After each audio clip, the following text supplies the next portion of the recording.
রাসূল সাল্লাল্লাহু আলাইহি ওয়াসাল্লাম সত্যবাদিতা সম্পর্কে কি বলেছেন? উত্তর: সত্য মানুষকে নেকির পথে নিয়ে যায়। রাসূল সাল্লাল্লাহু আলাইহি ওয়াসাল্লাম পরিচ্ছন্নতা সম্পর্কে কি বলেছেন? উত্তর: পরিচ্ছন্নতা ঈমানের অঙ্গ। রাসূল সাল্লাল্লাহু আলাইহি ওয়াসাল্লাম মুসলমান কাকে বলেছেন?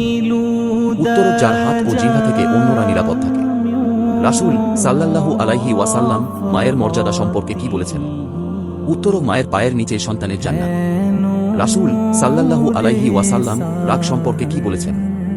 উত্তর: রাগ করো না। রাসূল সাল্লাল্লাহু আলাইহি ওয়াসাল্লাম প্রতিবেশী সম্পর্কে কি বলেছেন? উত্তর: প্রতিবেশীর হক আদায় করতে বলেছেন। রাসূল সাল্লাল্লাহু আলাইহি ওয়াসাল্লাম দান সম্পর্কে কি বলেছেন? উত্তর: দান করলে সম্পদ কমে না। রাসূল সাল্লাল্লাহু আলাইহি ওয়াসাল্লাম হাসি সম্পর্কে কি বলেছেন? উত্তর: তোমার হাসি সদকা। রাসূল সাল্লাল্লাহু আলাইহি ওয়াসাল্লাম জ্ঞান অর্জন সম্পর্কে কি বলেছেন? উত্তর: জ্ঞান অর্জন করা প্রত্যেক মুসলিমের উপর ফরজ। রাসূল সাল্লাল্লাহু আলাইহি ওয়াসাল্লাম উত্তম মানুষ কাকে বলেছেন? উত্তর: যে মানুষের উপকার করে।